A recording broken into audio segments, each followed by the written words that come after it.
خلينا هنفتح الذهب وهنفتح الفضه وهنبص على الاثنين مع بعض وهنشوف علاقتهم ايه ببعض.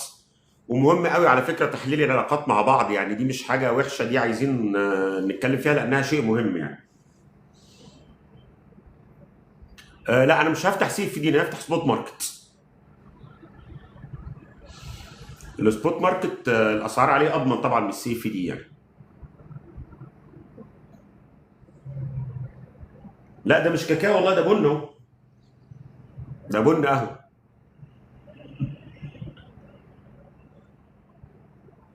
انا مدمن كافيين يعني. تسلم، الله يخلي حضرتك. مش موضوع جامده والله، بس انا عايز اشرح لكم حاجه جديده برضه. لما يبقى عندك شويه اسهم تختار السهم الافضل ازاي.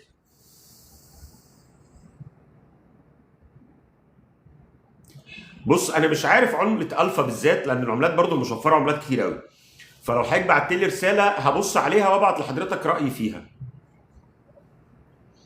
استاذ رانيا ما اتفرجتيش على الفيديو اللي انا منزله النهارده؟ والله ردد على السؤال وهنرد عليه دلوقتي. حاضر. اهلا يا استاذ ماجد، ازي حضرتك؟ فهو بس لو حضرتك فكرتني على رساله ولا حاجه هبص عليها. حاضر.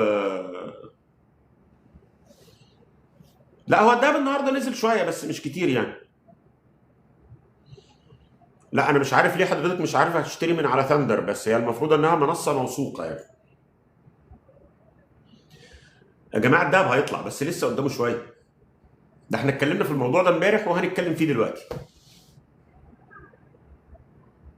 شاري من قمه، ما تقلقش، بس يعني هتطول معاك شويه. اهلا وسهلا يا استاذ عبد الله، منوره بيك. لا انا مش عارف بصراحه طريقه شغلهم ايه، بس مش عارف مفيش وحدات مودعه، يبقى هم الكميه اللي عندهم خلصانه، فمش عارف يديكي، ده وارد طبعا. بس لو صبرت كام يوم هتلاقي. ومفيش استعجال على الدخول على فكره يا استاذه لينا، مفيش استعجال على الدخول. قدامنا شويه وقت، والنازله مع القعده شويه مع المرجيحه اللي احنا راكبينها في الذهب دي هتلاقي ناس بتبيع. لا وقت ممكن مش هنطول، بس يعني ما حدش يقدر يعرف الوقت قد ايه طبعا. هنخش يا استاذ محمد تاني والله، هنتكلم عليه دلوقتي. استاذ رانيا والله هنرد عليه دلوقتي، بس انا مستني الناس تتجمع كده وهنفتح التشارت ونتكلم عليها كلها. وبص حضرتك انا ما اشتغلتش عليها، هو انا بصيت على تراخيصها والاوراق بتاعتها عشان اتاكد، لان في ناس سالتني عليها هل هي محل ثقه ولا لا، فهي محل ثقه. طب يا استاذ سايكو، حضرتك ابعت لي على الرسائل بتاعه الصفحه الحاجات اللي حضرتك عايز تسال عليها وهرد عليها والله. وبرضه اللي بيسال على طلعت مصطفى او كده، احنا خلينا دايما في اللايف بنتكلم على الحاجات اللي تهم مجموعه كبيره من الناس. الحاجات اللي بتهم فرد او اتنين او كده ابعتوا لي على الخاص، والله ما في حد بعت سال سؤال الا ورديت عليه بالكامل. شكرا يا استاذ ناصر، الله يخليك، ربنا يجزينا جميعا خير يا رب. وعليكم السلام ورحمه الله وبركاته. لا حضرتك انا مش بقعد اكر السوق عشان اطلع لحضرتك اسهم من المضاربه. انت حضرتك المفروض متابع السوق، متابع الدنيا. خد بالك انا ده مش شغلي، انا شغلي حاجه تانية. انا بقعد هنا علشان اقول للناس واحاول افيدها. تسلم يا استاذ بن كمال، الله يخليك. فلو حضرتك عندك اسهم عايز تسال فيها يا استاذي احمد، ابعت لي عليها وهرد على حضرتك. بالنسبه للسي في دي انا مش بعرف ادي فيه نصيحه سريعه. هذكر لك تصريحات مماثله حصلت في الشهور دي بارتفاع تاريخي عادي جدا، وهجيب لك طلع لك حاجات كمان حصلت فيها الكلام ده، وده لازم بيحصل على فكره. بالنسبه للسي في دي انا مشكلتي عشان ارشح شركه محتاج اكون مطمن من حاجتين، ودي المشكله الرئيسيه. واحد، السي في دي انت مش بتشتري اصل وبعدين تبيعه زي الاسهم في البورصه او زي لو تشتغل على السبوت ماركت. السي اف دي انت الشركه بتبيع لك عقد على سعر وترجع تشتريه منك على سعر. فما ده اللي انا بشرحه دلوقتي يا استاذ مصطفى. السي اف دي اللي هي فروق عقود الفروقات او الكونتراكت فور ديفرنس، هي انت بتتعامل مع شركه التداول دي اللي عندها الميتا تريدر، او لو هي شغاله على بلاتفورم تاني انت بتشتغل معاها على ان انا بص حرام وحلال. انا ما اقدرش اقول، انا مش شيخ وانا لست عالم دين، فاعفيني والنبي من قصه الفتوى الدينيه. انا هشرحها لك من الناحيه العلميه. من الناحيه العلميه انت بتشتري منه عقد على سعر وهو يرجع يشتري منك على سعر. هنرد على الذهب شويه بس يا استاذ اقمشه النرجس، حاضر. ف اللي بيحصل ان هو لو في مكسب هو اللي بياخده، لو في خساره هو اللي بياخدها. هو بيعتبر هو اللي بيبيع لك، هو اللي بيشتري منك. ففي شركات عندها ضمير وبتشتغل بحقيقي، وفي شركات اللي بيحصل انها بتلعب ساعات في الاسعار، وفي شركات تيجي تعمل سحب منها للفلوس، تقول لك اصل وفصل وعشان ومحتاجين وبتاع وكده. ففي شركات كتير جدا فيها تلاعبات في الموضوع ده. فقصه ان انا اقول لك خش على الشركه دي، طبعا السبوت انت بتشتغل مع شركه سمسره مدرجه في سوق ما. فعشان كده بقول لحضرتك شركات السي اف دي انا يعني لازم اكون دارس الموقف كويس قوي عشان اقول لك الشركه دي صح. لا، لو بتشتغل مع شركه وساطه بجد تفرق. شركه الوساطه غير شركات السي اف دي، دي حاجه ودي حاجه. فمحتاجين نفرق بينهم. شركات السي اف دي الناس بتحبها عشان المارجن او الرفعه الماليه بتاعتها عاليه قوي. لو بتتكلم على فوركس بيبقى عن طريق بنوك، وبنوك كبيره بتبقى محتاجه فلوس كتير.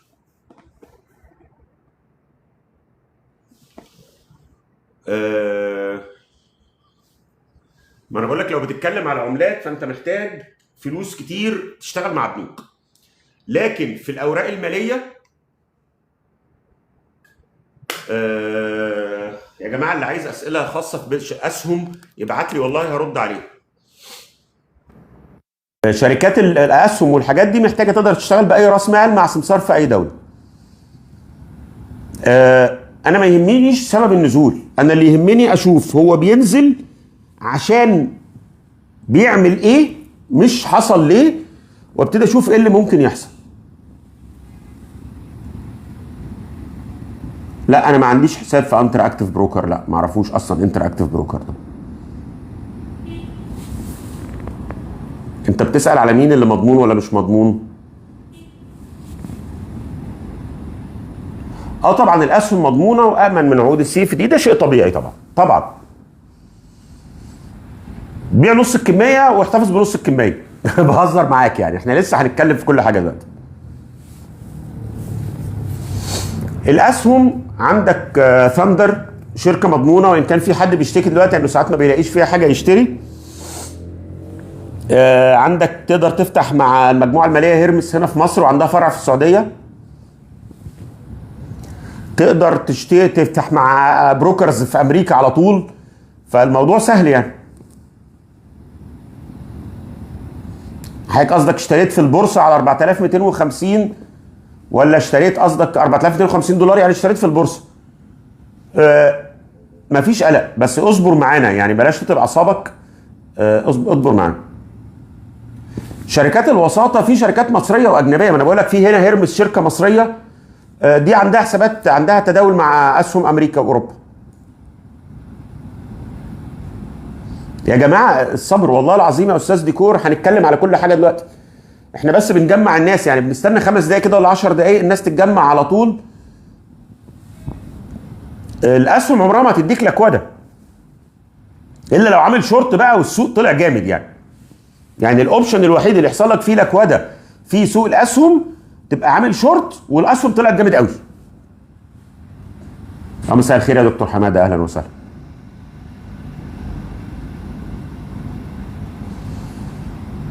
طيب هو كان في اخت امبارح سالت على الفضه، الاستاذه بتاع الفضه جت اهي، عشان ايه هنتكلم على الفضه والذهب دلوقتي. تمام. مساء الخير، اهلا بحضرتك.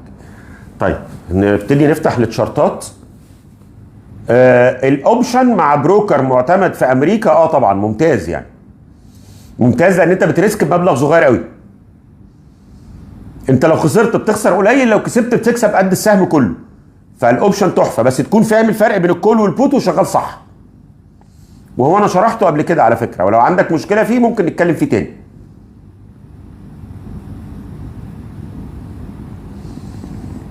طيب نروح كده. انا من 2005 يا استاذ عبد الرحمن. طيب نروح كده نفتح التشارتات ونتكلم. يلا بينا.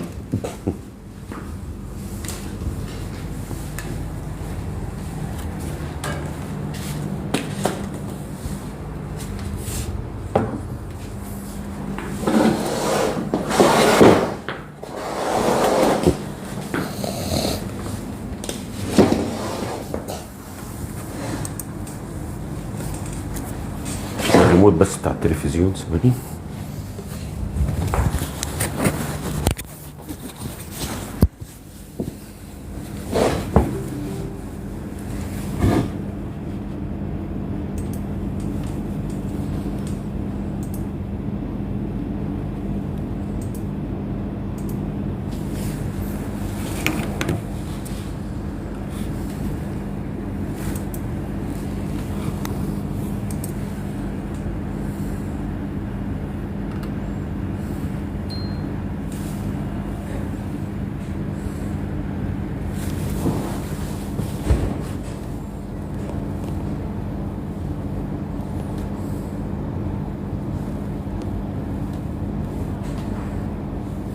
ما عملش كونكشن ليه؟ كونكت تاني.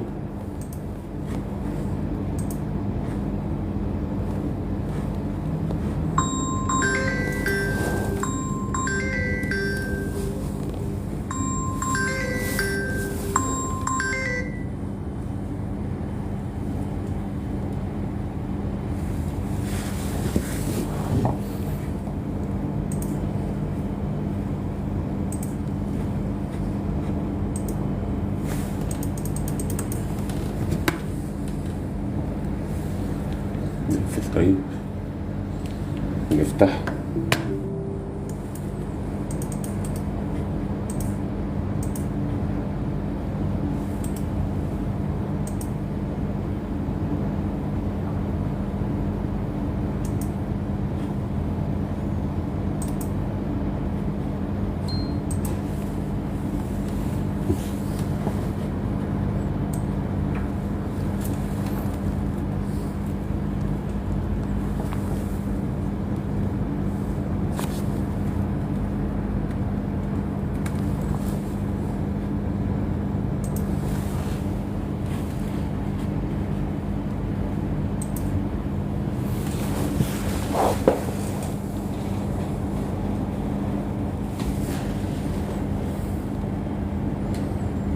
شايفين التشارت دي كويس يا جماعه؟ شايفينها كويس ها؟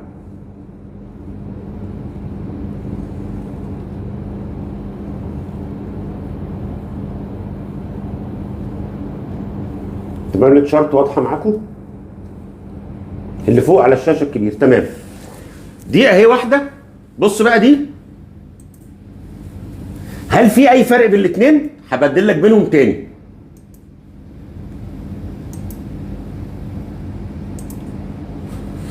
نقفل بس الفوليوم هنا عشان يبقوا الاثنين زي بعض بالظبط، عشان كده كده مفيش فوليوم. بص احنا بادئين من مارس ونص فبراير، خلينا نبتدي زيها.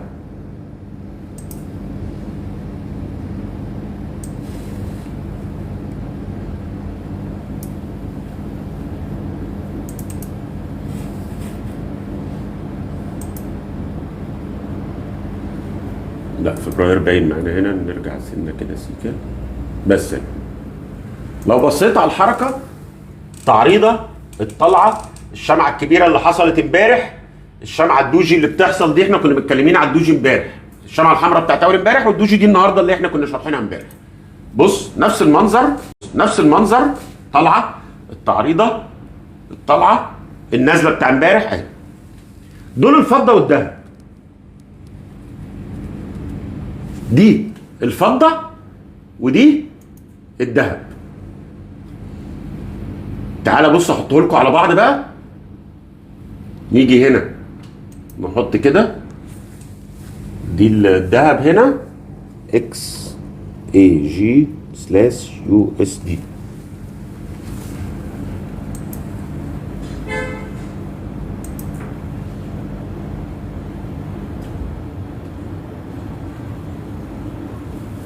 البنفسجي ده الموف ده دي الفضة، الشموع دي الذهب. تمام؟ شايفين الدنيا عامله ازاي؟ هو ممكن مره الفضه يطلع اكتر شويه، مره ينزل اكتر شويه، يطلع اكتر شويه، يمشوا مع بعض احيانا. هنا في الطلعه تقريبا ماشيين مع بعض، هنا مع الطلعه دي كان الفضه اضعف من الذهب، بس في الاخر هو المسار واحد. انا بس بوضح حاجه للناس دلوقتي، وبعدين هنتكلم على تحليل الذهب، وبعدين هنتكلم على التحليل بين الاثنين، واشتري ذهب ولا فضه كمان. بس دلوقتي انت واضح لك دلوقتي ان هو الاتجاه العام بتاع الاثنين هما بيمشوا مع بعض. نحاول نحطها شموع.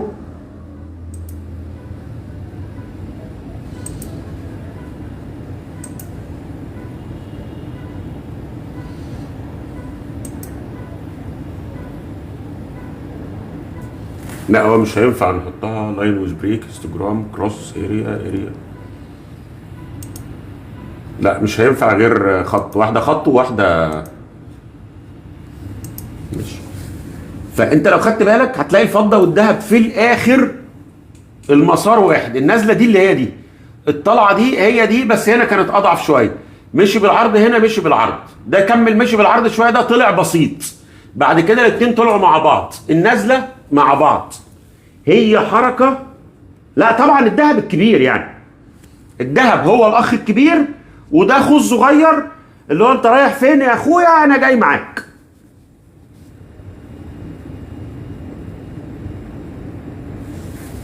مش مختلف مع حكايه ان الذهب هو سيولته اكتر، بس هو في الاخر هو الذهب اللي عليه حركه اكتر، كمان لسبب البنوك المركزيه لما بتشتري وتبيع بتشتري تبيع في الذهب، وهي دي اللي بتبيع وتشتري بالاطنان مش الافراد. احنا بنتكلم على الهيدج فاند بقى، على المؤسسات الكبيره، على البنوك المركزيه، الكلام ده كله. فطبيعي ان سيوله الذهب في السوق والتعامل عليها اكبر. بس الفكره في ناس كتير بتقول لك ايه، اشتري في ده ولا في ده؟ الفروق مش كبيره. تعالى هوريك بقى حاجه تقدر قبل ما نخش نحلل نقول الدنيا رايحه فين. بس هو الكريبتو بنسبه كبيره جدا هينهار، بس هي يعني القصه كلها مساله وقت. وعندنا 2026 طبقا للدورات الزمنيه وبتاعه الكريبتو كرنسيز، المفروض 2026 ما داش كلمه المفروض عشان ما بقاش بتكلم غلط، هنقول المتوقع بنسبه كبيره في 2026 ان تكون سنه سيئه للكريبتو كرنسيز.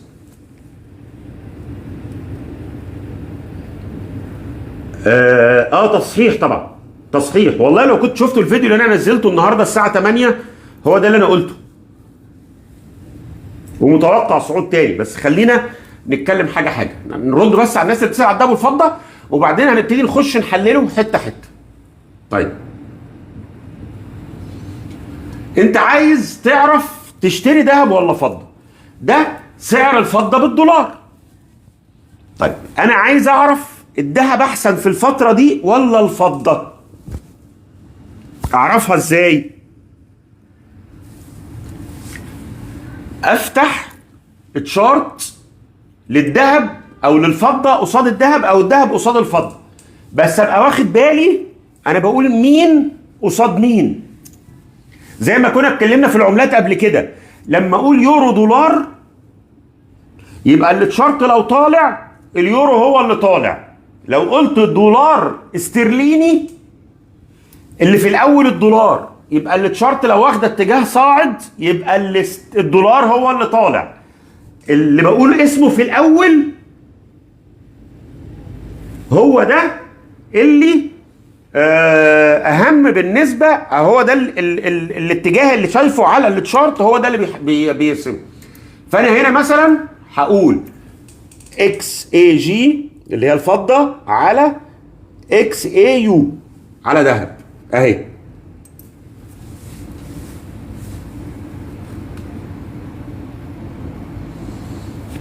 ده كده سعر الفضه بالنسبه للذهب، يعني كل وقية ذهب عملة الأساس. الله ينور عليك.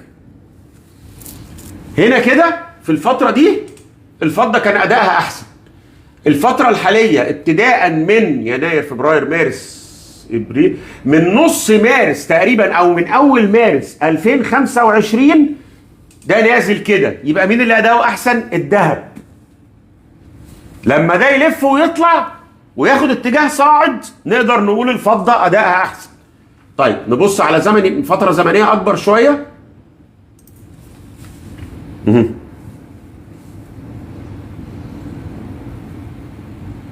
بص هنا مثلا الفترة من 2017 لحد أول 2020 الفضة كانت متفوقة على الذهب. بعد كده خدت اتجاه هابط ده، يبقى الذهب بقى هو الأفضل. ليه؟ عشان التشارت دي بص اهي كده، بص الاسم انا حاطط ايه؟ اكس اي جي، الاكس اي يو سوري، ده الذهب على الفضه. انا كنت بتكلم بالعكس، الذهب الى الفضه، معلش. يبقى هنا معلش انا اللي قلته قبل كده العكس، هنعيدها تاني الحته دي. هنا الاكس اي يو هو الاول، ده الذهب، يبقى اللي طالع كده الذهب. يبقى الذهب في الفتره من 2017 لاول 2020 اداؤه احسن من الفضه. ابتديت انزل، يبقى الذهب اداؤه اسوأ، ابتدى ياخد اتجاه صاعد، يبقى الذهب اداؤه احسن. مشيوا بالعرض، يبقى الاثنين الاداء بتاعهم متعادل. قد ما ده بيطلع ده بيطلع وده بينزل ده بينزل. وعايز اوضح لكم نقطة تانية مهمة. طيب هنا ده بيطلع كده يبقى الذهب اداؤه افضل، هنا الذهب اداؤه اسوأ. يعني الفترة الاخيرة السنة دي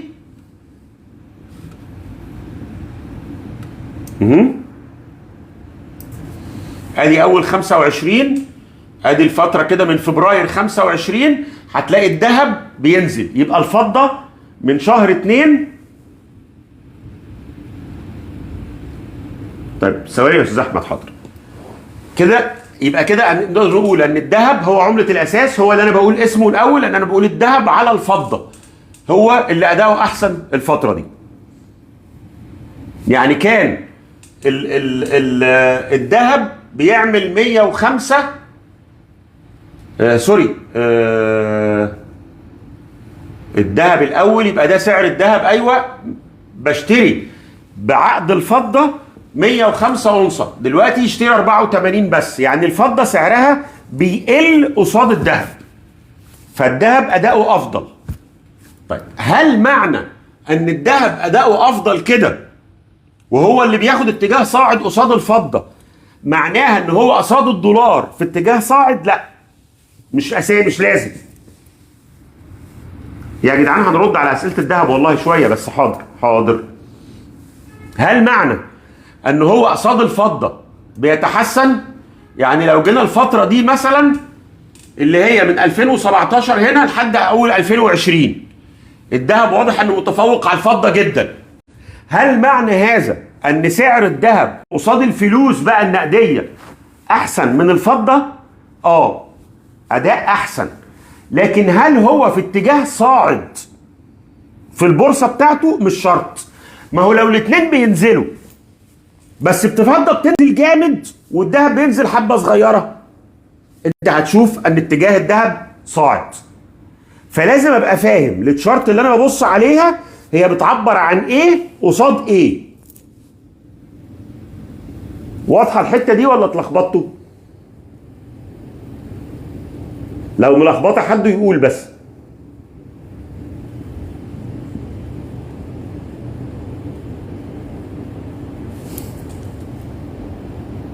تاني حاضر.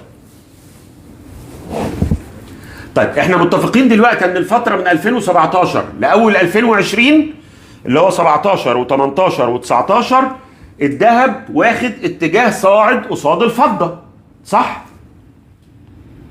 تمام.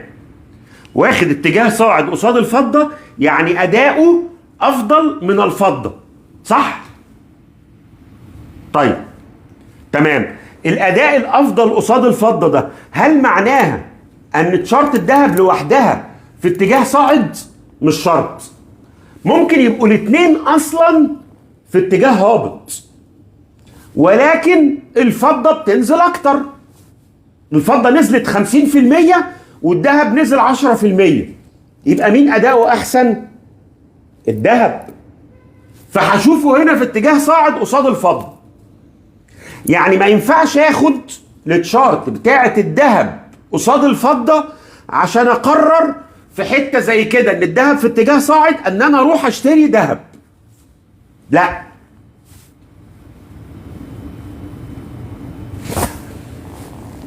لا ده مش اكس اي يو يو اس دي، ده اكس اي يو اس اي اكس اي جي يا استاذ ام، ده اكس اي يو اكس اي جي.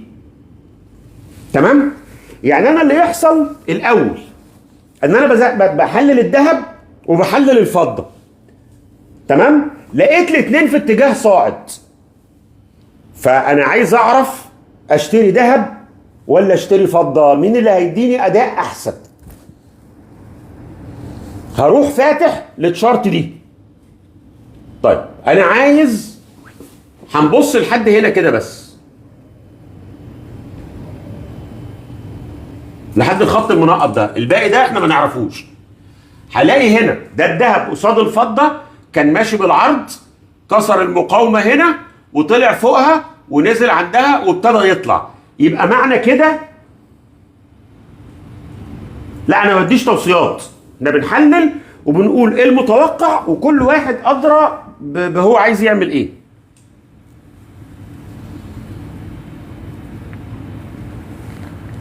تمام؟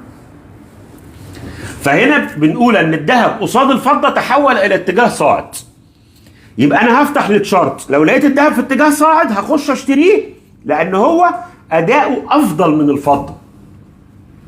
لو جيت هنا بقى في الفتره دي وفعلا ده اتحقق وطلع، طب جيت في الفتره دي في هنا سوينج حصل اهو وكسر القاع ده، الذهب قصاد الفضه، يعني الذهب اداؤه اسوأ من الفضه. تمام؟ الفتره دي اللي هي اول 2020 الذهب اداؤه اسوأ من الفضه. يبقى لو الاثنين في اتجاه صاعد انا هشتري فضه، او لو معايا ذهب احوله فضه في الفتره دي. طيب يبقى لازم اروح الاول ابص على الذهب في اول 2020. ايه اللي بيحصل في اول 2020؟ تعال نبص كده. لا مش منصر، انا عايز ويكلي، سوري.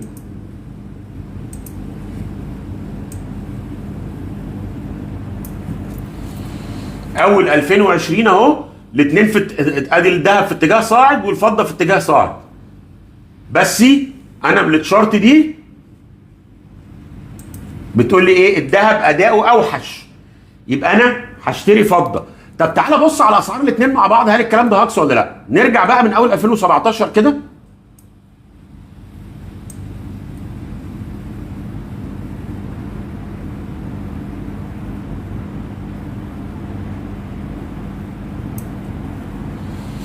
بص هتلاقي الفضه بتطلع اكتر وماشيه فوق الذهب، جت فتره صغيره نزلت وبعدين طلعت تاني، فهتلاقي مجمل الفتره من 17 لحد هنا. بس هي الفكره كلها برضو ان انا مش قادر احكم عليها كده. هي دي عايزه تتزقل فوق شويه عشان الاسعار. طب انا عايز اثبت السعر. لوك سكيل فرقت بقى بعيد عشان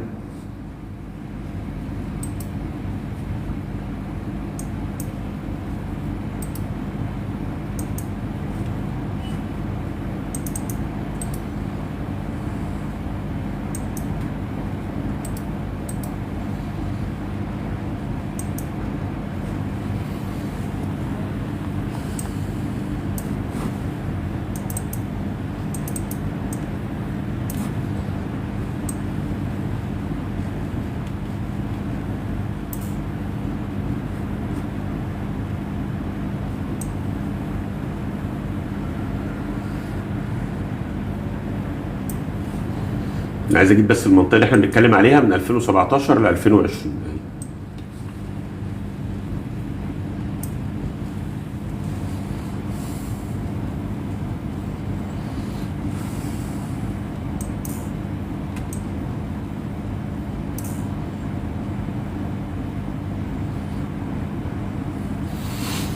اهي 2017. هو المشكله ان هم مش بيجوا على بعض لان كل واحد في سكيل، بس هي الفكره كلها ان هم هنا في اتجاه صاعد، هقدر اخش اشتري لما الاثنين مشوا مع بعض. بعد كده الفتره الاخيره هتلاقي بص الطلعه بتاع الفضه عامله قد ايه والطلعه بتاع الذهب عامله قد ايه. فعشان كده كان هو مدينا هنا في سعر الاثنين قصاد بعض ان الذهب اداؤه اضعف.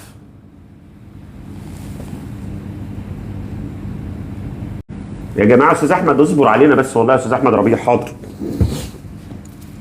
فالقصه دي على فكره تقدر تستعملها كمان في الاسهم. هنتكلم على الذهب والله يا جماعه، هنتكلم على الذهب حاضر. بس في ناس كانت بتسال نشتري ذهب ولا فضه، وبعدين هنشوف بقى اشتري ازاي وايه اللي بيحصل دلوقتي. حاضر تاتا بس. فكده احنا عارفين ان الذهب في الفتره بقى الحاليه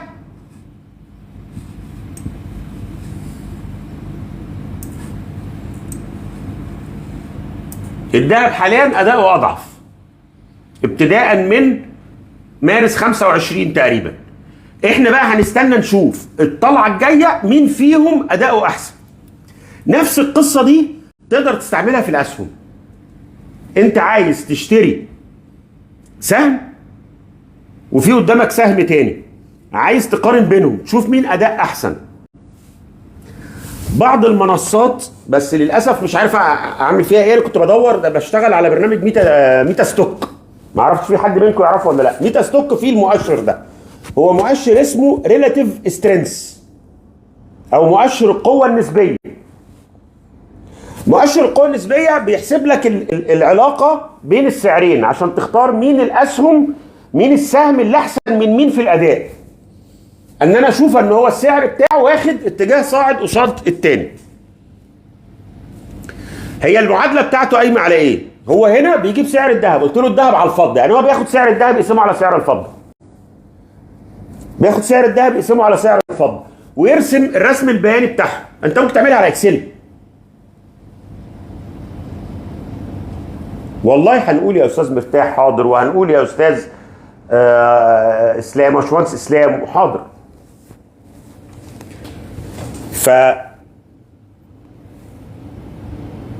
والله العظيم بتقطعونا حاضر. فالفكره كلها بتقسم سعر ده على ده عشان تشوف الاتجاه بينهم. دي بتفيدني ان انا اقدر اشوف ايه الاسهم اللي ادائها افضل من اسهم تانية. ممكن يبقى عندي 3 4 اسهم في اتجاه صاعد، انا عايز اشتري 2 منهم، فببتدي اشوفهم قصاد بعض عشان الاقي افضل 2. انا بحاول ادور لكم على موقع يكون فيه المؤشر، وللاسف مؤشر انفستمنت هنا انا دورت فيه على ريلاتيف سترينث لقيتوش موجود. فهدور على موقع تاني اقدر احلل بيه القصه دي. لكن الحاجات اللي بتتداول قصاد بعضها زي الذهب قصاد الفضه، انا ممكن اشوف الذهب والبترول حاجه تانيه خالص. اكس اي جي اكس اي يو مثلا الذهب للبترول سي سي ال. مفيش للبترول. ندور على برنت. طيب مالوش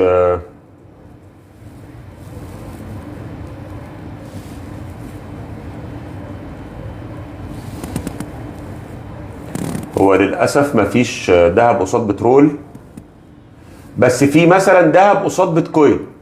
لا ده تيثر مش ذهب، دي عمله تانية. ممكن ندور على بي تي سي اهو ماشي. ده الذهب قصاد البيتكوين عشان نعرف برضو.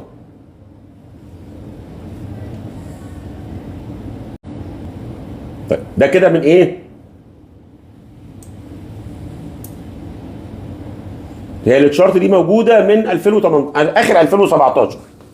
هتلاقي هنا الذهب اداؤه اسوء، بعد كده الذهب بقى اداؤه احسن، بعد كده الاثنين مشوا بالعرض، بعد كده الذهب بقى اداؤه اسوء، بعد كده تقريبا ماشيين في اداء واحد تقريبا بالعرض اهو لحد النهارده. يعني لحد النهارده ادائهم ما زال لسه يقترب من بعض، وان كان هنا الذهب اهو ابتدى يطلع طلعه زي دي. انا عن نفسي اتوقع ان الذهب هيكسر المره دي واداؤه هيتفوق على البيتكوين. تمام؟ طيب نمسك شرط الذهب بقى عشان الناس اللي هي مستعجله قوي واعصابها تعبانه من نزله الذهب. نشيل الفضه،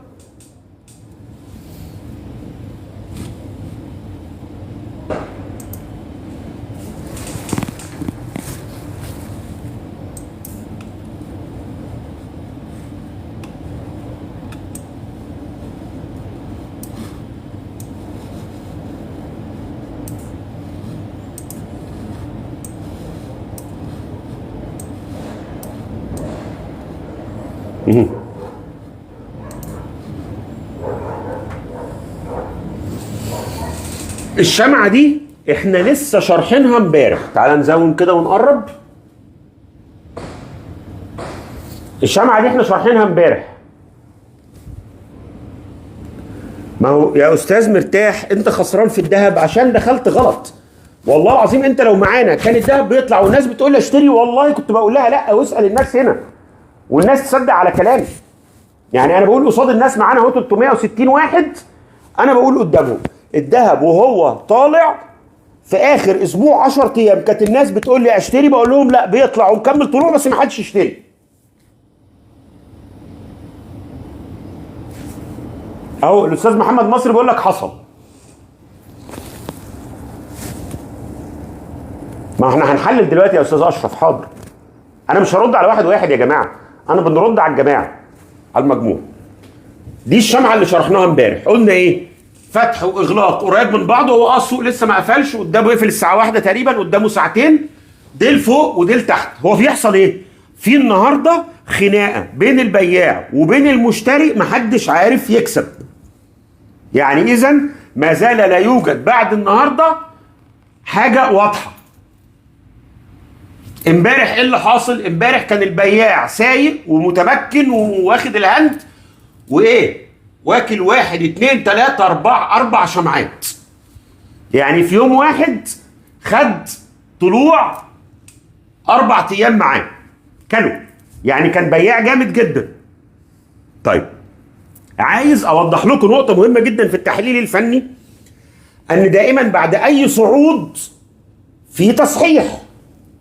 اي حد شغال في اي سوق مال بقاله فترة عارف ان احنا بنطلع وبعدين نعمل تصحيح وبعدين نطلع تاني وبعدين نصحح ونطلع تاني لحد ما يشاء الله والترند يقلب وبنشوفها ساعتها بعلاماتها. هل في اختلاف على ان اي صعود قوي بيتبعه تصحيح؟ ولا متفقين على هذا الكلام؟ اعتقد كلنا متفقين ان بعد اي صعود في تصحيح. يا جماعه ما تستعجلوش يا استاذ ساكو، ما تستعجلوش يا جماعه، بنقول اهو والله. تمام. طيب احنا طالعين وهنقول نفس الكلام ده في شهرين تقريبا 30%. وركز معايا في كلمه شهرين عشان ليها شق تاني هنتكلم فيه دلوقتي. الصعود ده خد شهرين وعمل نسبة سعر 30%. تمام؟ أي تصحيح يا جماعة بينقسم لقسمين: زمن وفلوس. زمن وسعر. ما تبصش للتصحيح السعري فقط، لابد من أنه يصحح السعر والزمن. طيب هو السعر دلوقتي طلع من 3300 ل 4400، يعني طلع قد ايه؟ 3000 دولار. صح؟ تمام. نسب التصحيح المنطقية أقل حاجة لو الترند قوي بتبقى ربع الطلعة. ربع الطلعة يعني بنتكلم في أن هو ينزل له 600 700 دولار. ممكن يكون الترند قوي جدا وما ينزلش ال 25% وينزل اقل من كده.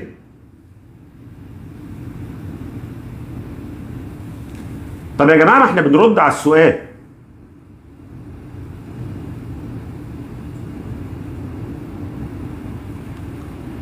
هو يا استاذي لو سمحت ننتقي الكلام، دي نمره واحد.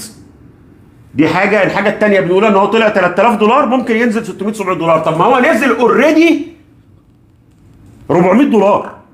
هو اوريدي نزل 400 دولار.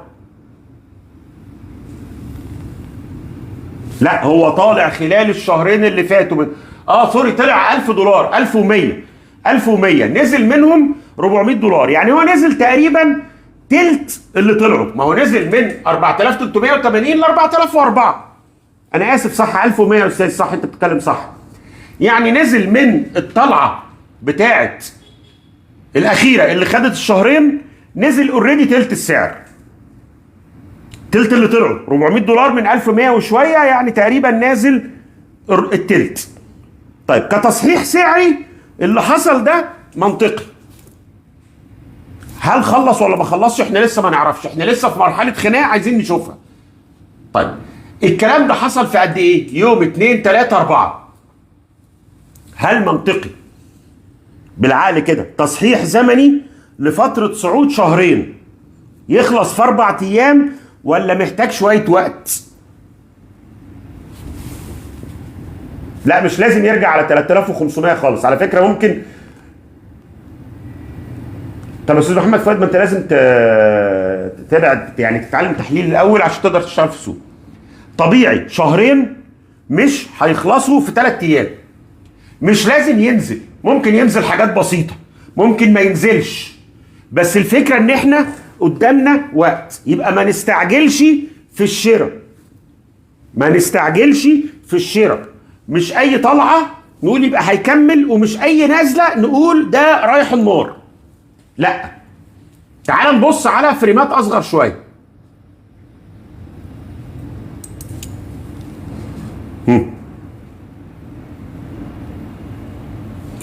كان في استاذ امبارح معانا بيتكلم في دبل توب، وانا قلت له كلامك صح، وكان في نموذج وانا ما كنتش شايفه اهو. وكنا بنتكلم امبارح ان ممكن يطلع يجرب قرب ال 480، وراح فعلا عند 400 حاجه و60 او 460. وكنا حاطين تارجت لينا تحت عند ال 4000 3950 المنطقه دي، راح 4004 النهارده ورد منها. طيب ممكن يطلع لل 460 480 تاني؟ وارد جدا. بس هل دي منطقه هشتري؟ لا، لسه قدامنا شويه وقت. وارد يطلع عندها، وارد ينزل يكسر ال 4000 يخوف الناس وبعدين يطلع. لكن انا مش شايف، وقد اكون مخطئ. انا كلامي لم ينزل من السماء، انا مجرد اجتهادات تحتمل قد تكون صواب، ولكن احتمال الخطأ حطه دايما ان هو الاكبر. انا رايي ان العمليه دي لسه محتاجه شويه وقت، محتاجه لسه عدد ايام قبل ما يفكر يطلع. عشان يفكر يطلع لازم الناس اللي بتبيع دي تخلص. لازم بلغه البورصه والسوق كده، الجماعه البورصجيه، الحاجه محتاجه تفضي بياع عشان تعرف تطلع. الكلمه دي اعتقد كل البورصجيه عارفينها. محتاجين نفضي البياع. هل البياع فضي؟ ما عنديش حاجه بتقول لي. البياع الجامد ده العنيف ده ما عنديش لسه حاجه تقول انه فضي. شايفين الهامر دي؟ فاكرين الهامر اللي كنا بنتكلم عليها وشرحناها اهي؟ شايف وحده الهامر دي طلع بعدها 1 2 3 4 5 6 شمعات اهو. فاللي بيشتغل على فريم ساعه. طب يا استاذ محمود، هو اللي انا بقوله ده مش مفهوم يا جدعان؟ ما هو انا بقول يا جماعه ان احنا في تصحيح. التصحيح هيطول لسه مجموعه ايام. مجموعه الايام دي ممكن تبقى بالعرض، او نشوف اقل من الاسعار دي بحاجات بسيطه، ساعتها هنشتري. فاما حضرتك تقول لي اشتري دلوقتي، طب ما انا لسه رادد، اكيد مش هغير كلامي.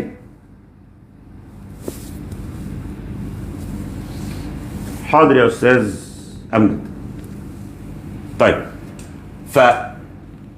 وارد يطلع 460 180 تاني، ويرجع ينزل تاني ويعرض شويه. ممكن ينزل يخض الناس قبل ما يلف ويطلع. قلنا 100 مره السوق حركاته عشوائيه. فاحنا في التحليل الفني بنعمل ايه؟ ما بمشيش قدام السوق واقول له تعالى ورايا، لان هو مش هيجي ورايا.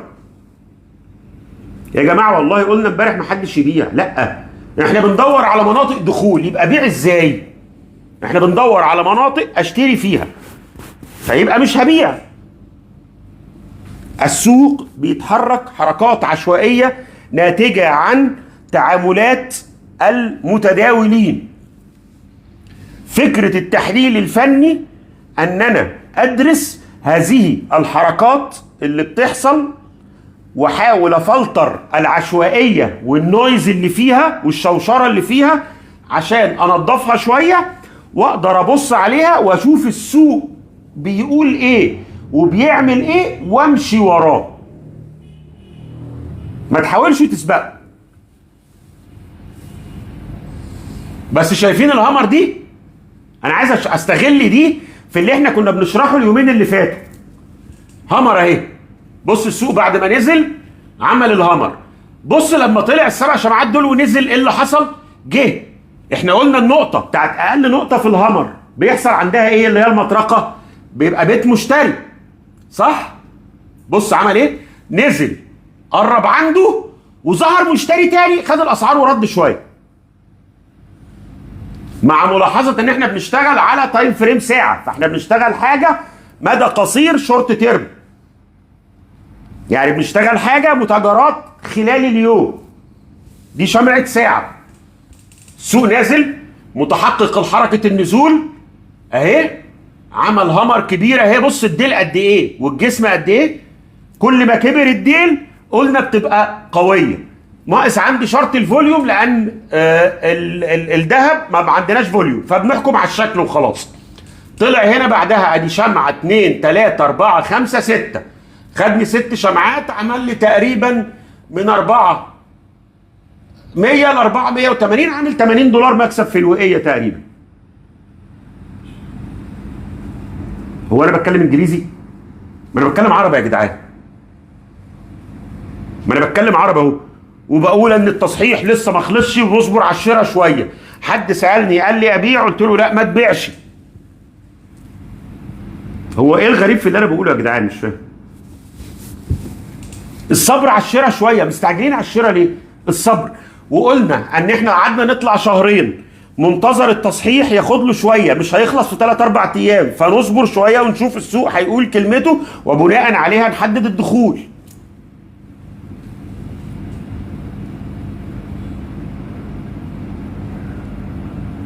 انا ما قلتش انه خلص عشان اثبت ان التصحيح خلص.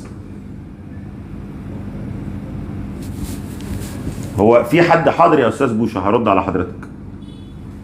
قاع الشراء المتوقع محدش يعرفه، ولو حد يعرف القيعان والقمم انا اسف كان زمانه مالتي ملياردير.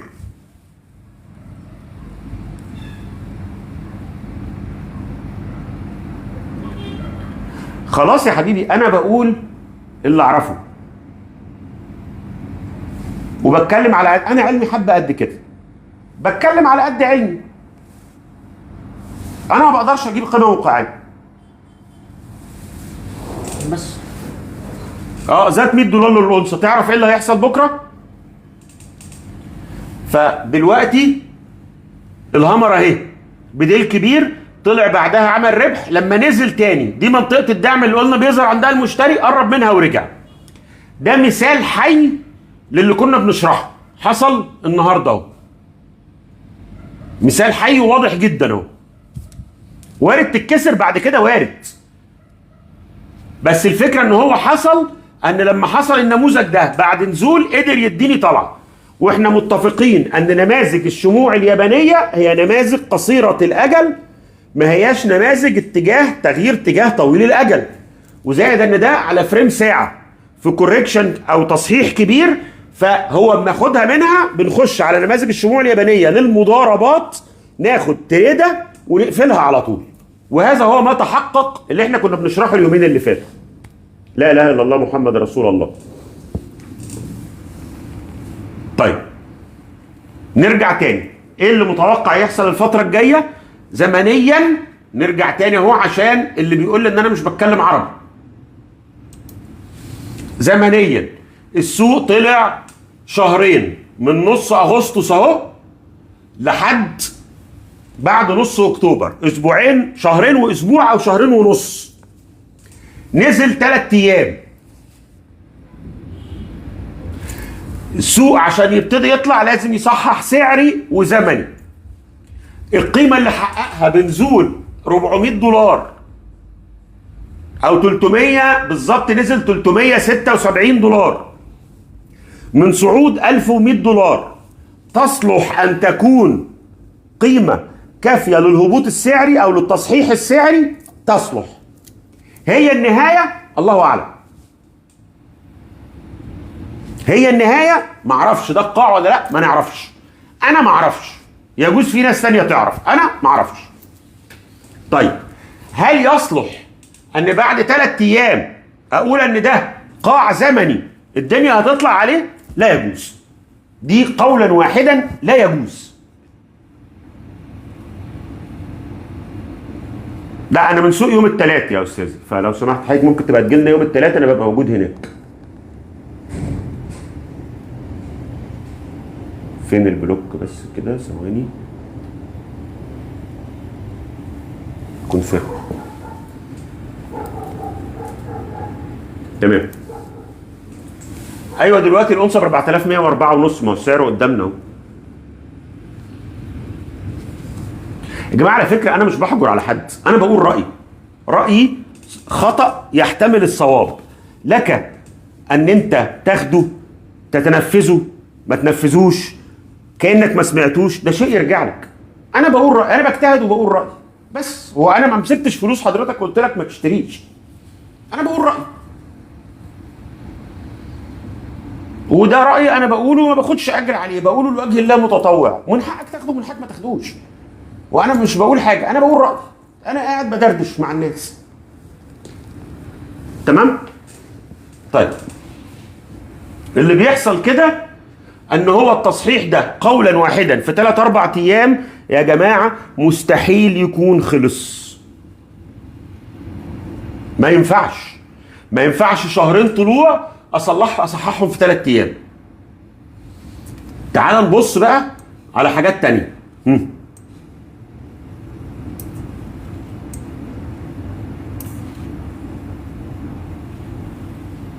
بص دي تصحيحه اهي للذهب، كان خدها من هنا كده الطلوع اهو لهنا، دي قد ايه؟ شهر 2، اقل من 3 شهور برضه، يعني نفس النتيجه الوقت تقريبا. ادي من هنا من اخر 6 27/6 قول اول 7 الى 30/10، يعني 7 8 9 10 4 شهور. بص نزل قد ايه؟ 1 2 3 4 5 6 7 8 9 10 11 12 يوم. 12 يوم. تمام؟ وبعدين طلع 1 2 3 4 5 نزل يوم ومشي بالعرض شويه وطلع وراح تاني. بص هنا السعر، اقل سعر كان جابه في التصحيح كام؟ اللو 2536. بص هنا راح فين تاني؟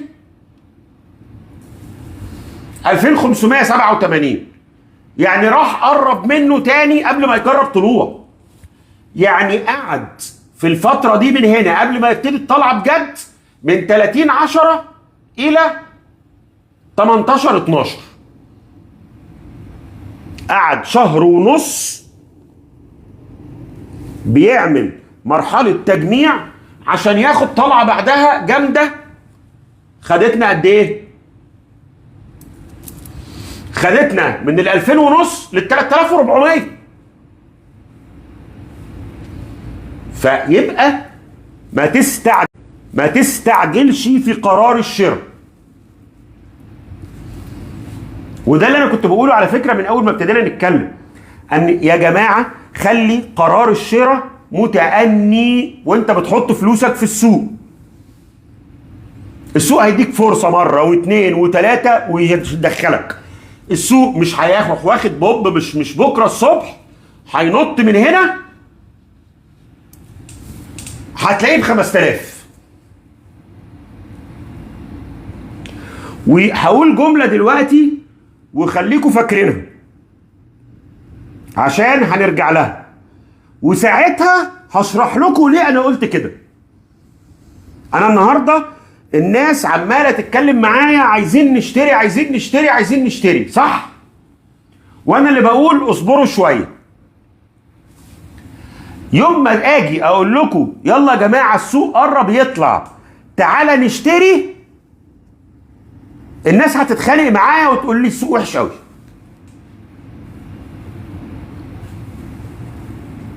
ماشي؟ وده هيحصل ساعتها، وهو ده اللي الله عليك يا استاذ درويش، والله العظيم انت معلم يا استاذ درويش، وحياه ربنا انت عاجبني جدا.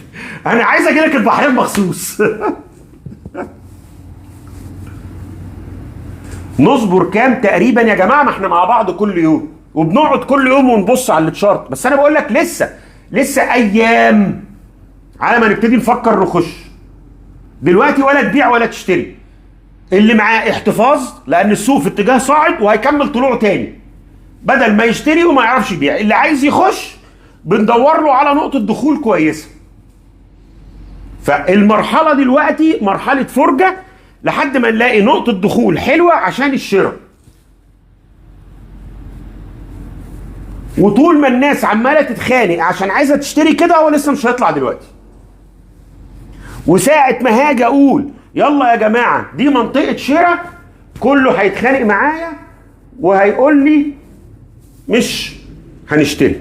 فضه ولا دهب اتكلمنا عليها، وكنا فاتحين الشارت بتاعت الدهب الفضه اهي.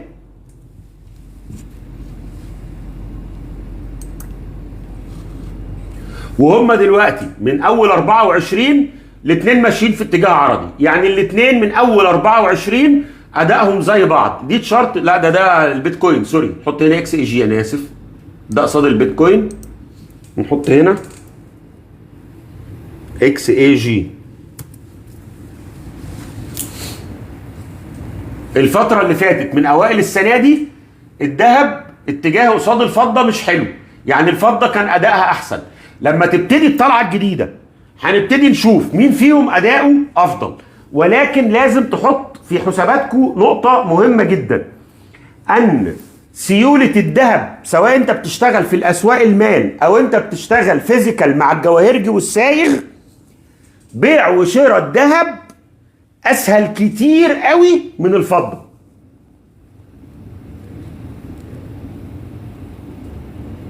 تمام؟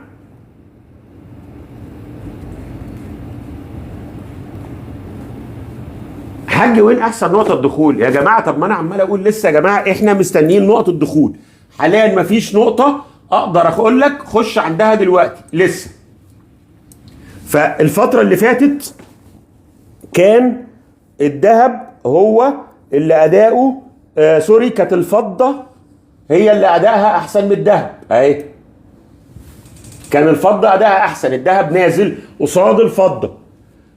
ابتدى هنا الموضوع يتغير، هل لما يبتدي يطلع هيحصل حاجة تانية؟ هنشوف مع بداية الطلعة الامور هتبان اكتر. و حاجة تانية مهم جدا ان انت تحط في حساباتك ان التعامل مع الذهب كسيولة بيع وشراء، وخاصة لو كنت بتتعامل فيزيكال مع السياغ، بيع وتداول الذهب اسهل كتير من الفضة.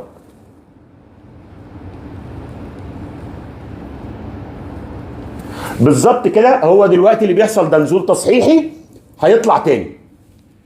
احنا بنستنى عشان نشوف لو نزل شوية نشتري عندها، لو عرض في المنطقة دي هنبتدي نشتري في الاتجاه العرضي. هو مش هيطلع الصبح، هو هيقعد يلعبنا كده رايح جاي حبة. والله ضرب تحت شوية هنشتري بأسعار أفضل. طيب قعد ماشي بالعرض في المنطقة دي، خلاص هنشتري في المنطقة اللي احنا فيها دي وهو ماشي بالعرض. بس الكلام ده عشان يبان محتاج كام يوم. طب اللي معاه لا ما يبيعش يحتفظ، احنا ان شاء الله هنكمل طلوع. طيب انا عايز اقول لك انا ليه بقول ان احنا هنكمل طلوع. في ناس هنا حضرت معانا اللايف بتاع الدورة الاقتصادية، صح؟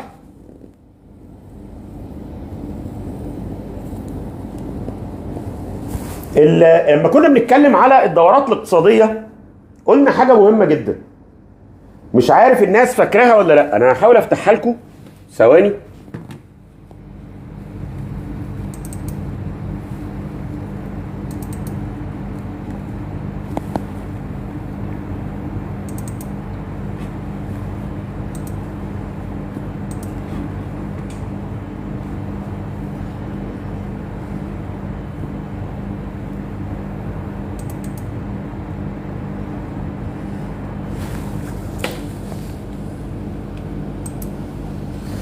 فاكرين قعده اللايف بتاعت الصوره دي؟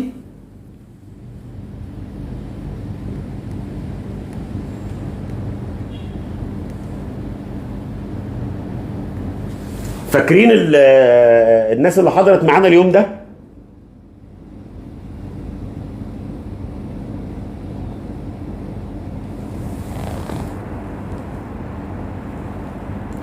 يا جدعان انا ما بنتوقعش اسعار، احنا مش بنفتح منجم، احنا بندرس السوق ونتحرك على اساسه.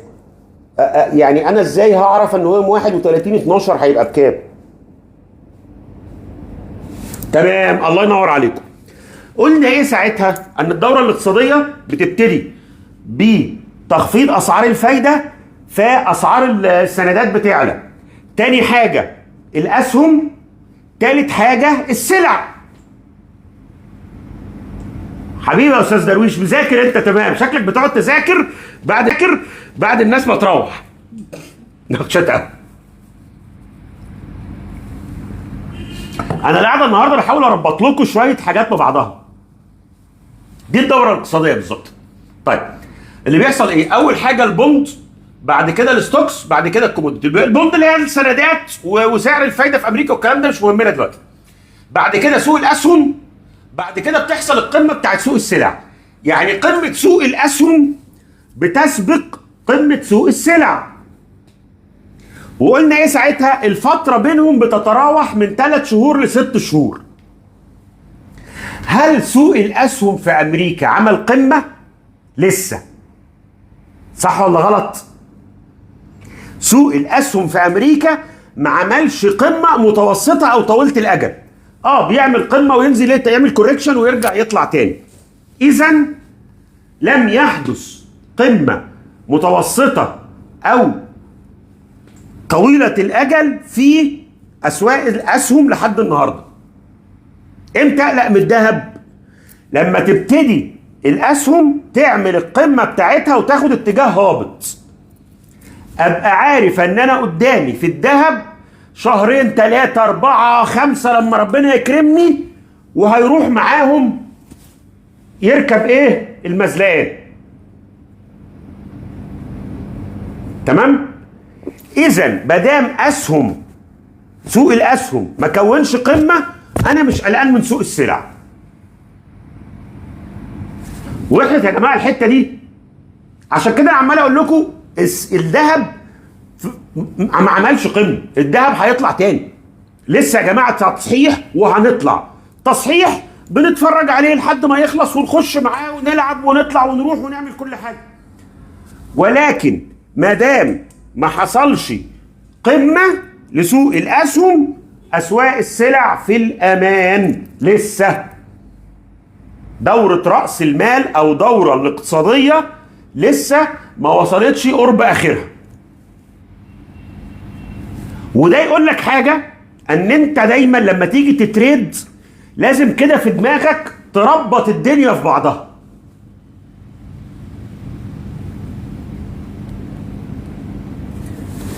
ما تشتريش، يعني مش داخل اشتري في سهم فانا مش باصص على بقيه الاسهم، ولا داخل اشتري في ذهب لازم ابقى عارف ايه اللي بيحصل في الاسهم وفي سعر الفايده، والاسهم لازم ابقى رابطها بسعر الفايده.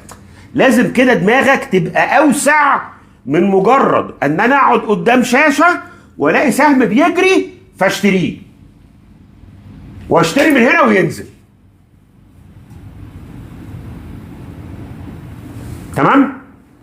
واضحه الحته بتاعت الدوره الاقتصاديه دي وربطتها بالسلع؟ وعليكم السلام ورحمه الله وبركاته. لا خد بال حضرتك، انا ايمن بقول الشراء على مراحل. ولو دخلت على الصفحه وبصيت على الفيديو اللي انا عامله امبارح هتلاقيني مأكد على ان الشراء يجب ان يكون على مراحل. محدش بيخش يشتري بفلوسه كلها مره واحده، وفي كل الاحوال لازم يبقى معاك جزء سيوله.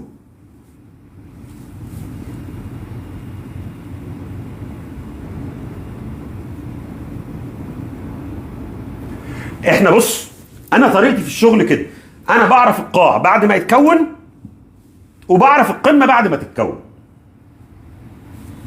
بخسر حته تحت وحته فوق واخد الحته الكبيره اللي في النص. انا مش عايز الطرف ده ولا الطرف ده. عارف لما تمسك فرخه بسيب الرجل والراس وباكل اللحمه الحلوه اللي في النص. القمه بيبقى ليها اشارات، بيطلع بفوليوم قليل، بلاقيه اتحرك في اتجاه عرضي زي البيتكوين مثلا. طب تعالى دي، تعالى هنا كده،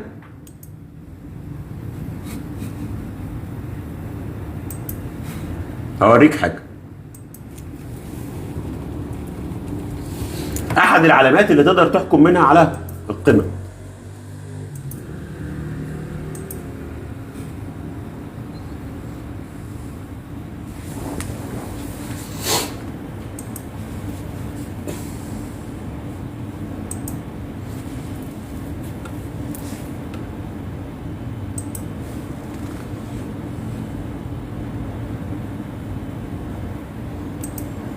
هو مفيش فوليوم. نحاول كده نشوف فيه فوليوم ولا لا.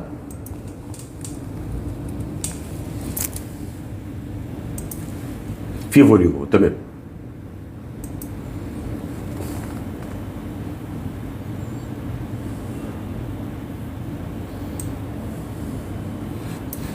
عايز اجيب لك قمه حصلت بعدها، عشان مش هقول لك ان القمه اكسبكتنج انها قمه او اتوقع انها قمه. كانت القمه اللي فاتت في 21. نجيب ويكلي كده.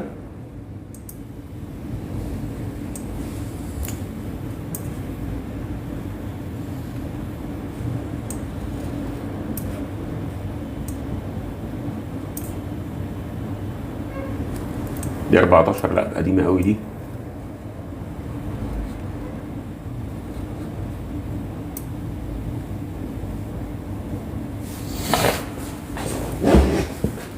بص هجيبها لك ديلي حتى كمان. هنا بقى احنا وصلنا للمنطقه اللي احنا عايزينها.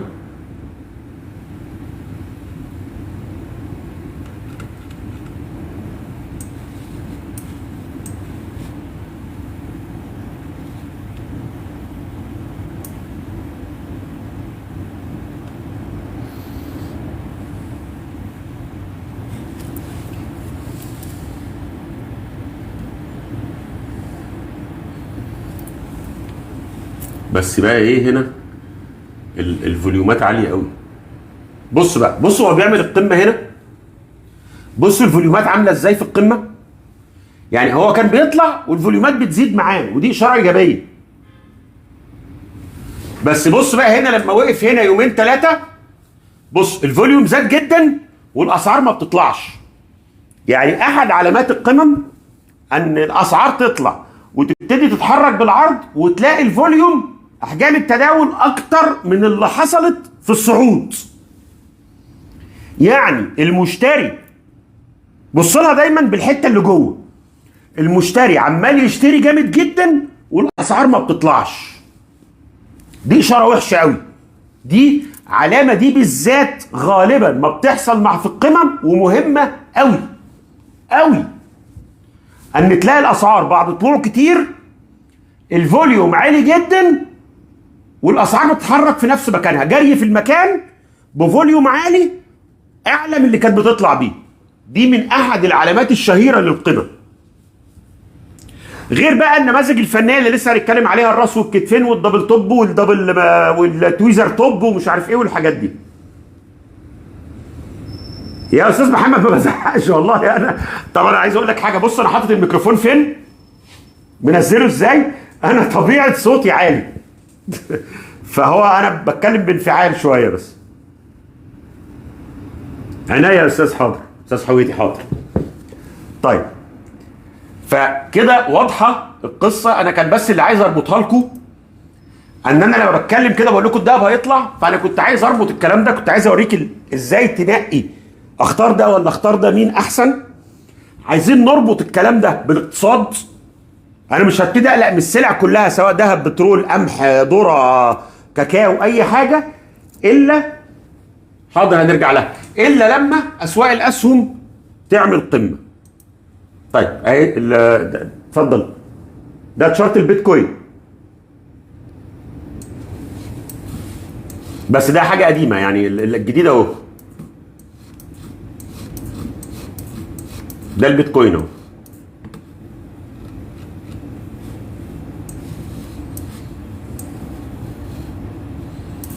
دي الفتره الحاليه في البيتكوين.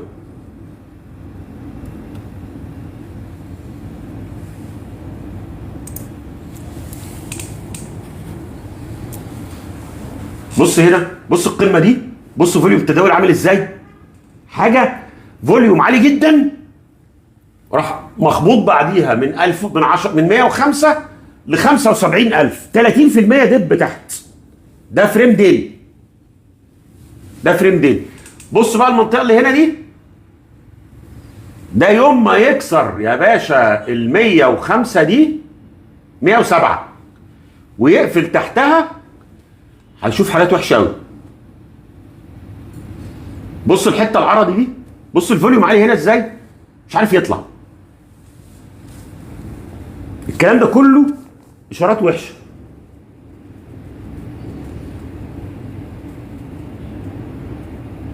اقتراب القمم دليل نزول طبعا، لان اقتراب القمم ورا بعضها بالمنظر ده كده معناها ان المشتري بعد، بص كان المشتري القمه فين والقمه فين، يعني المشتري كان جامد، كان لما بياخد السعر بيقدر يسافر.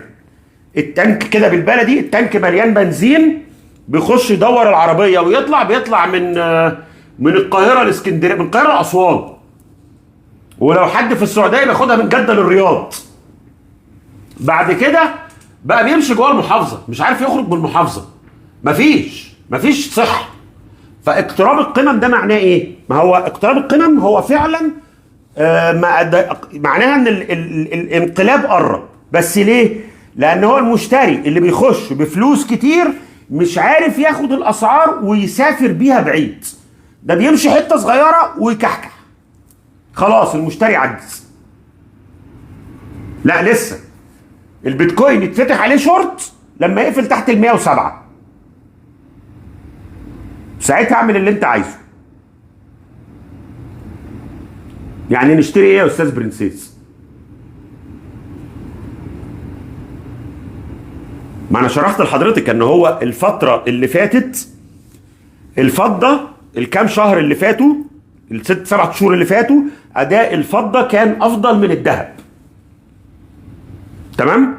مع انتهاء التصحيح ده اللي احنا بنتوقع ان هو لسه قدامه شويه ايام، قد يكون لنهايه الاسبوع، قد نخش في الاسبوع الجاي، واعتقد ان احنا هنخش لسه في الاسبوع الجاي كمان، مش هتبقى بدايه الطلوع، لسه اوائل الاسبوع الجاي.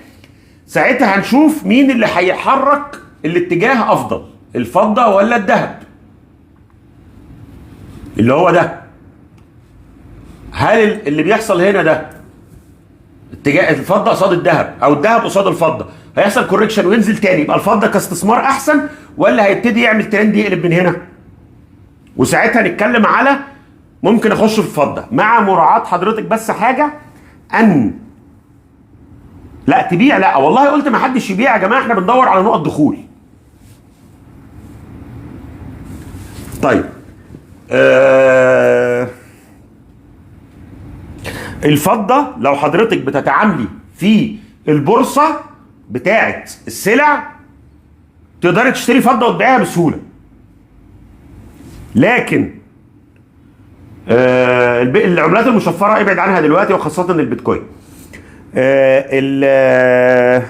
لو حضرتك بتتعاملي فيزيكال مع السايغ وفي الصاغه وبتشتري فضه، فتتاكدي بس ان انت عندك حد تعرفي تبيعي له، لان بيع الفضه مش سهل لما بتكون فضه ماسكها في ايدي كده فيزيكال وبروح ابيعها، بيعها مش سهل، فتتاكدي انك هتعرفي هتبيعيها لحد.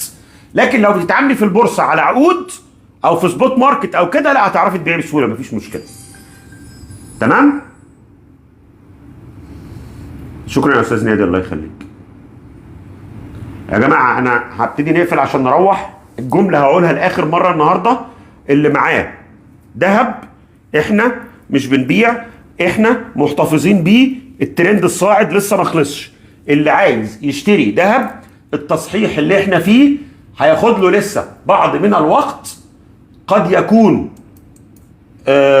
بنزول سعري او بتعريض، لسه ما نقدرش نحكم عليه، لان هو نزل تقريبا تلت اللي طلعوا، فده مدى قد يكون منطقي، ولكن التصحيح لسه مش هيطلع دلوقتي. اهو هي شمعة دوجة اهي لسه، شمعة خناق. فمستنيين نشوف نقط دخول كويسة، وكلمة كويسة من وجهة نظري الأقل مخاطرة، وليس الأقل سعرا فقط، الأهم الأقل مخاطرة. بس اتكلمنا ان هو لسه في اتجاه صاعد وان شاء الله هيكمل. لا انا ما بنصحش بمؤشرات، انا بشتغل على البرايس اكشن، انا بحلل سعر واحجام تداول.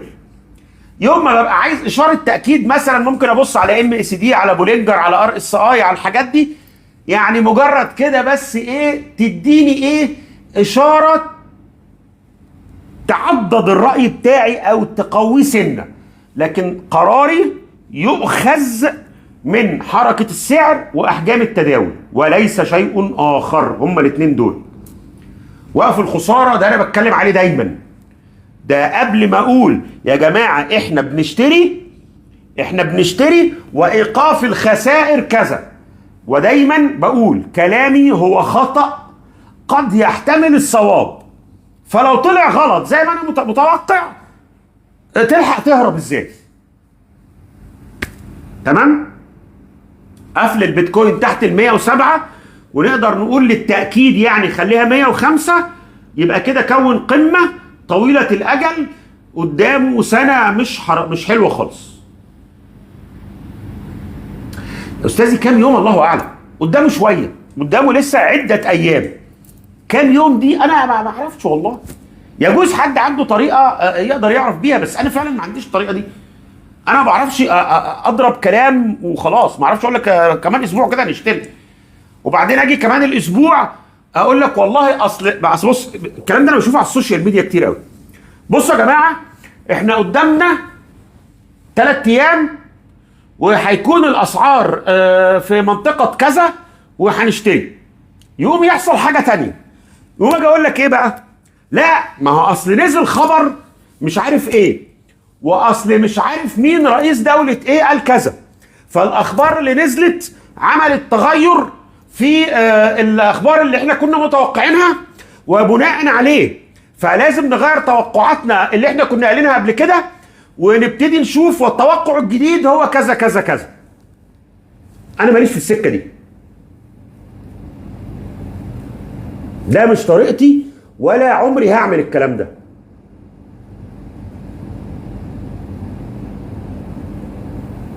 لا الذهب ان شاء الله في اتجاه صاعد، والاتجاه الصاعد هيكمل تاني. ماشي؟ يعني ما هو التصحيح نزول، هو الذهب في اتجاه صاعد، الاتجاه الصاعد التصحيح بتاعه نزول. طب ما هو بينزل بعد ما يخلص تصحيح هيعمل ايه؟ هيطلع تاني، صح كده؟ لو عايز تحلل الناسداك 100 حضرتك ابعت لي والله العظيم يا استاذ لولو او استاذه لولو بنشرح الستوب لوس كل يوم. حضرتك اللي اول مره تيجي معانا النهارده، كل يوم بنشرح الستوب لوس، ولما بنقول ان احنا هيحصل كذا يبقى احنا المفروض نعمل كذا، ولو مش عكسنا يعمل كذا. ودايما بقول حاجه مهمه جدا، وانت داخل صفقه ابقى عارف توقف خسايرك ازاي، ما عندكش دي ما تخشهاش.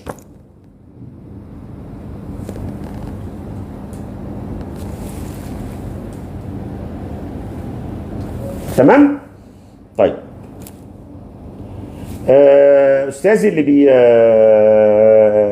بيسأل على الكورسات، بص حضرتك انا ما بديش كورسات خاصه حاليا او بدي كورسات في مجال حاليا حتى الان. يعني انا بشرح هنا كل يوم مع الناس، وابتدينا فعلا اعداد كورسات تدريبيه كامله على اليوتيوب، هتنزل على اليوتيوب العام بالمجان بدون اي اشتراكات ولا يوتيوب بريميوم ولا قنوات باشتراكات ولا حاجه خالص، هتنزل على اليوتيوب ابو بلاش وهننزلها. الفيبوناتشي مهم طبعا، ولكن ما اقدرش اخد قرار عليه، ولكن المهم ان هو بيديني يعني نقدر نقول ايه تحذيرات او جايد لاينز، ترجمه جايد لاينز نقدر نقول ان هو يعني مش حاجه اساسيه، ولكن بيديني حاجه توجيهيه اقدر نقط اخد بالي منها يعني.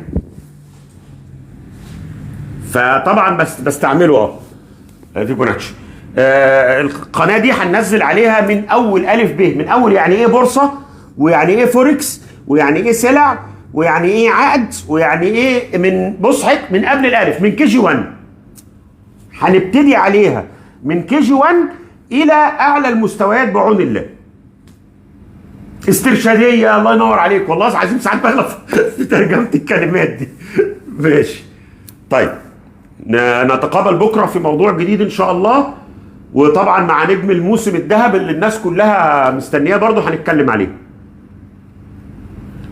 طيب خلاص استاذ علي ابعت لي والنبي السؤال على الخاص وهرد على حضرتك، او اجهز له ونتكلم عليه بكره ونروح بقى النهارده. انا بكره اصلا عندي مشوار سفر وربنا يسهل كده ويرجعني لكم بالسلامه ونقعد مع بعض نتكلم. فعايز اروح والله عشان عندي سفر بكره وحياه ربنا بدري. تمام؟ فاراكم بكره ان شاء الله. لا والله ما عندي جروب على الواتس. خلينا هنا مع بعض على التيك توك، وهنشغل قناه اليوتيوب ونبقى مع بعض على التيك توك واليوتيوب ان شاء الله. تسلموا يا جماعه، يلا تصبحوا على خير.